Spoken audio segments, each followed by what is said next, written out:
guys, good morning, Manoa again for another high-tech lesson. And today we're gonna do a program called Awesome Adaptations, where we're gonna talk about how these animals are able to survive and adapt in their habitats. What is a habitat? Great question! A habitat is just a place where these animals are able to find things that they need to survive, like food and water and a shelter. A shelter is a place that they're able to stay. But before I go too much into it, let's make sure that we have all of the materials that we'll be needing for our experiments today. So grab yourself the bag that has a picture of a few insects inside of there. There's some tape, some sticks, some Velcro pieces, and a whole bunch of other stuff. This is the bag that we need to grab. And then also inside of your envelope, we need several things. We need the picture of the frog, a little fox, a lizard, bearded dragon, excuse me, that is on there. And another page that has different types of habitat. You'll see a desert, a tundra, amongst others. And then also you will find, and we need the page that has different things like the woods. It has words that says gray owl, has words that says sticky bug, and on the opposite side there's some pictures as well. So this is actually our camouflage page that we need. Okay, so those were the things that came from inside of the envelope that we do need, but aside from that, also not included, we need a pair of scissors. All right, and so that being said, that is all that we need for today, and let's get started. So animals live in these habitats, and again, a habitat is a place where they're able to find the main things in order to help them to survive, like food, water, shelter. Again, like how I said before, a shelter is a place that they're able to stay, but these habitats are always changing, and there's all sorts of different types of habitats. So in order for these animals to survive, sometimes they need to change something about themselves, and that is what we call an adaptation. Adaptation, what is that? Well, an adaptation is basically when these animals change something about themselves, whether it's something that they have learned to do to adapt. That's why we call it an adaptation. Kind of like, hibernation. That's something that an animal learns to do, or it's something that they're kind of born with, something that they have on their body, like, fur or feathers, right? But one of the most important types of physical adaptations is one called camouflage. What does a camel have to do with adaptation? Ha! Gotcha! I didn't mean camouflage, exactly camouflage. Ooh. What do cows use to hide on a farm? Can you guess? Camouflage. Get it? You got to be kidding me. That was terrible. I'm sorry, I didn't. But anyway, camouflage is basically the ability to blend yourself with the surroundings, so it's a little bit harder for others to find you. So how does this benefit the animal? Well, the thing is, it's harder for the predator to find you if you're really good at camouflaging. That way they don't eat you. And then on the opposite sense, it's harder for the prey to see you if you are trying to find the animal, right? So again, it's harder to find both ways for both the predator and the prey. So to see how this camouflage works, we're gonna do a camouflage game.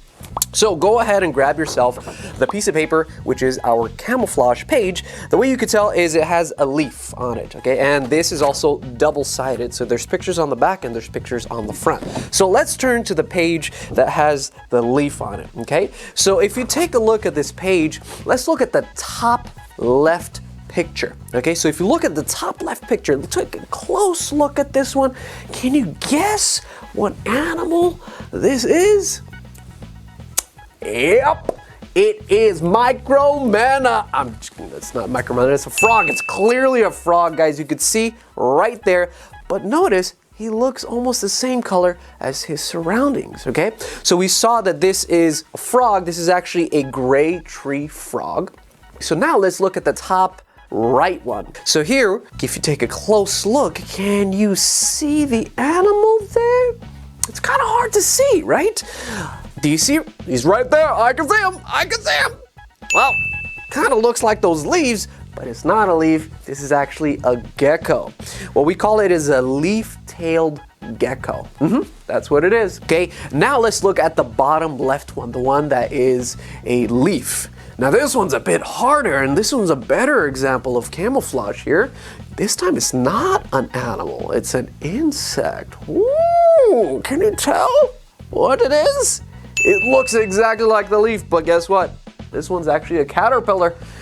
Has adapted, it has changed something, a part of its body, to make it look like a leaf, so it's harder for the predator to try to catch him and eat him, right? So now let's look at the bottom right one. Okay, so the bottom right one, this one's still a little bit easier to find, right?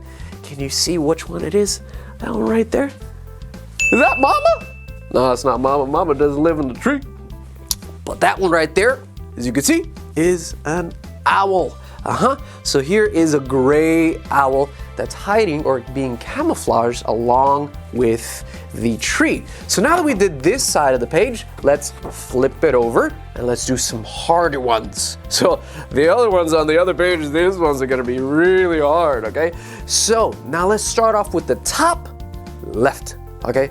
And look at this forest. Can you see the animal? Look very closely. Do you see Manoa in there? No, I'm not in there. But there's something lurking behind the tree. I'll give you that hint. Give it a little bit of time. Do you see it? Yep, right there. This one took me forever to find. It is actually a wolf hiding right behind the tree. Pretty hard to find, but now, if you take a look at it, a close look, you can find the wolf. And this is really great type of camouflage, because if he was right in front of us like this, then we would have no chance to run, right? Because we can't even see him, right? So now that we did that one, let's do the top right one. If you take a look at this one, I only see tree and something that looks like bark, but do you see an animal there? Can you see something?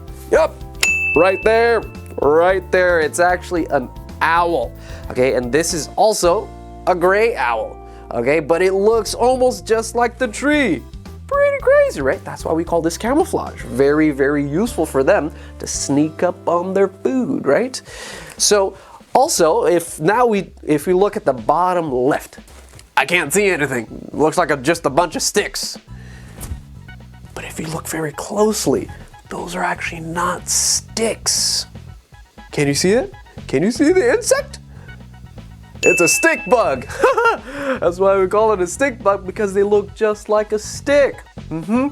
Yeah, there's a stick bug. And let's do just one more, the bottom right. If you take a look at the bottom right here, ooh, this one's kind of hard too. Can you guys see? Can you guys see the animal there? I'll give you a hint. It's not an elephant. That would be too easy. But it's not an elephant, and it's laying in the grass. Can you see it? Can you see it? Bing! Right there. It was a leopard the whole time. He was lurking. But if we were already this close to the leopard and we couldn't even see him, then he did a great job of camouflaging, sneaking up on the prey, and then pouncing on them, right? So again, you could see how camouflage is very helpful for both the predator, the one sneaking up, like the leopard, right? Or the wolf, the owl. And also it's very beneficial for the prey, the ones that don't want to get eaten, right? Like the stick bug, right? If you can't find them, you're not going to eat them. Same thing with the caterpillar. If you can't find them, you can't eat them, right? And so that's why this is very, very helpful. This camouflage, this physical adaptation is very helpful for all of these animals to be able to survive. So as we have already learned, these animals live in all sorts of different types of habitats, but these habitats are always changing. And the only way that these animals are able to survive is whether they adapt or change themselves, or just move to a new place where they're able to survive. But guess what? If they can't change, if they can't adapt or move to a new location where they're able to survive, then guess what? Poor little Timmy, he's not gonna survive. Ah, Timmy, no. Yeah, they won't survive, so they always have to change something with themselves, or if they can't, then you gotta move somewhere else, buddy. Right? So these adaptations, right, like we've just learned was like camouflage, but that's not the only type of adaptation or change that they've done in order to help them to survive. There's all sorts of different types of adaptations, like animals have feathers, animals have fur, they have scales, they have claws, we have teeth, we have stinky armpits. I'm just kidding, oh, I don't know, maybe that will help us in something. We snore. There's all sorts of different types of adaptations to help these animals to, adapt and change to their environment. And if they can't live there, well, they move somewhere else to a new sort of habitat. So in our next experiment, we're gonna try to find out as to which habitat our animals that we're gonna see are best adapted to survive in. All right, so for this experiment that we're about to do, grab yourself these things. We need the habitat page here, the animal strips with these animals here. We need the pair of scissors and the 4 Velcro pieces. Okay, so first thing you want to do, go ahead and start cutting these out. And once you cut them, they should look like this. Ta-da! So, after you finish cutting all of those, then we basically want to match the animal that will be best suited, meaning that you would think would have adapted to one of these different types of habitats. So what do we have here? Right here on the top left side, we have the rainforest habitat. On the top right, we have what is called the savanna, a lot of grasslands, right? And then this down here is the desert habitat, and finally, the tundra, okay? So I guess first thing you could do is try to think of which animal lives in these ones. Let's start off with the gold blaze, because that one's pretty easy, right? So if you think of these animals, which animal do you think could live in the tundra? I think the lion could live there? No, he can't adapt to that sort of environment. Well, if you take a look at this fox, this snow fox, he's got fluffy stuff that help him to be nice and warm, so I would think that he would be right over there. What about the desert? Think the lion could live in the desert? No. Do you think the frog could survive there? No. So it's actually the bearded dragon that would be able to survive in the desert. Now, if you think about the savanna now, the grasslands, you could already imagine it. Usually, that's the place where these lions would be living. And then finally, the frogs are best adapted for this type of habitat, which is the rainforest, not any other type of habitat. So now that you've found where you want to put it, then let's just kind of move them to the side. Remember where or which habitat they were best adapted for. And then just go ahead and grab the Velcro pieces. Now, if you take a look at the Velcro pieces, there are 2 plastic parts to it. So what I like to do is I like to just peel off one little piece of the plastic part and just stick it on. You can stick it on anywhere. You could even stick it right in the middle. Okay, there's one. Now let's do the same thing for all 4. Okay, so remember, just peel off one little plastic part. There's another. Peel off the plastic part. Put here. And finally one more of the Velcro piece. Just peel off the plastic part and put it anywhere you want. Then all you want to do is just, there's a second plastic part on top of this Velcro piece. So just go ahead and peel that guy off and put your animal right on top. Just like that. So we got the bearded dragon right there. Peel off the plastic part. Put the snow fox right there. See? Pretty easy, right? Peel off the plastic little part and put the lion right there. And finally, one more. We're going to peel off the plastic part again, and we're going to put the frog right there. So again, these animals are best adapted for these habitats, right? And the cool thing about the Velcro pieces is if you take them off, you could put it right back on top of that same spot. But what I challenge you to do is just take off these animals And maybe do this with mom or dad, or maybe one of your other friends, maybe your brother or sister, and try to do it again. Try to see if they could figure it out. Does the snow fox live over here? No. Remember, they're best adapted and they kind of cannot survive in any other habitat besides the tundra. Same thing with the lion, is best adapted for the savanna.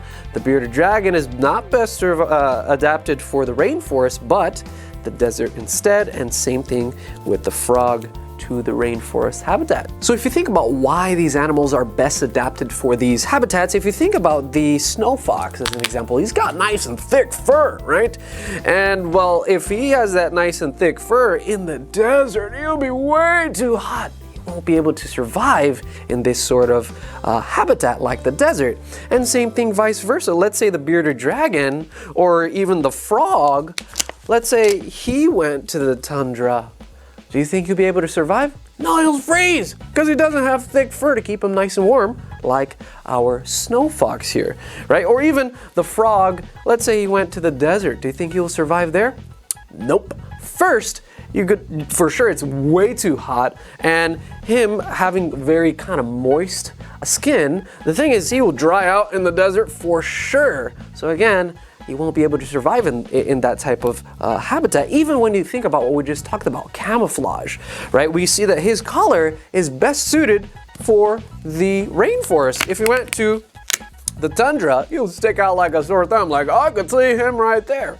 He wouldn't be able to camouflage in this sort of area. And same thing that goes for the lion. The lion is almost the same color as all of the grass. It looks almost like the skin color of the lion, right? Whereas if he was in the tundra, totally be able to see him. He cannot camouflage at all.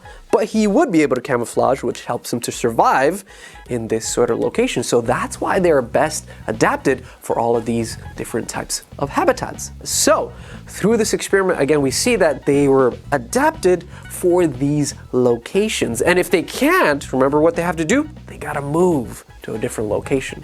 So there you go with this experiment. And now we're going to take a look at one very specific animal that has adapted itself to the rainforest. It's able to survive there. And this amazing animal is this guy, the chameleon. These chameleons are really awesome. You know why? Because they came from where I was born, Madagascar. Well, that's not really that important, but anyway, most of these chameleon, almost half of all of these species of chameleons are found in Madagascar. And what's really awesome about them, the way that they've adapted is they've done a whole bunch of different things, like their tail is used like an extra arm, an extra limb, as we call it. And not only that, they change their skin color to be able to communicate. They change their skin. Can you change your skin color? I can't. But they do that in order to communicate. And guess what else they could do? They can use their tongue, and they go really fast. They go, yeah, they shoot out their tongue, and their tongue is actually about twice as long as their body. Pretty crazy. And it goes super fast to catch their food. But not only that, their tongue is very sticky.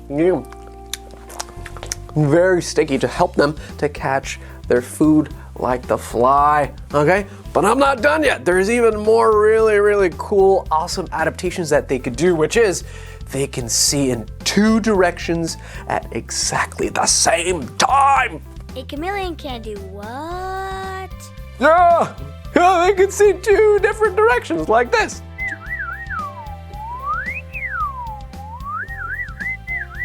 Pretty cool, right? Yeah. They're able to see in 360-degree arc vision. So they can see all over them. They can look over here. They can look over here, and they could just only move just one eye or only use the other eye, and they can move whichever way they want, okay, to look at wherever they need to. So now that we've seen all of these really awesome adaptations about the chameleon, let's make one. So to make a chameleon, these are the things that we need. Basically, everything else that was left inside of the bag. We still need a pair of scissors. There should be 2 pieces of tape, 2 craft sticks, a little glue dot, a little tiny sticky hand, if you will, string, and also a picture of a chameleon.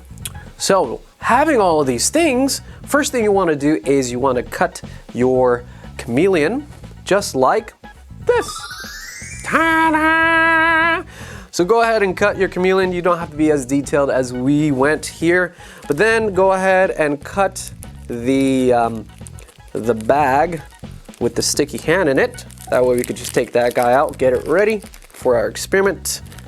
Okay, and the first thing we want to do after that is we want to go ahead and kind of stick, or rather tape, these two craft sticks together.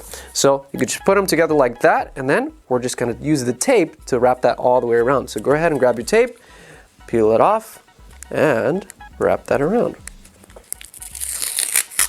There we go. Peel off that tape, and I'm just going to put it on my hand here so it's nice and ready.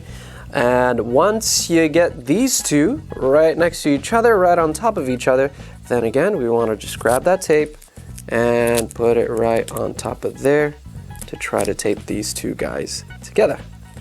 Okay, wrap it on the back side and try to have it as straight as you can.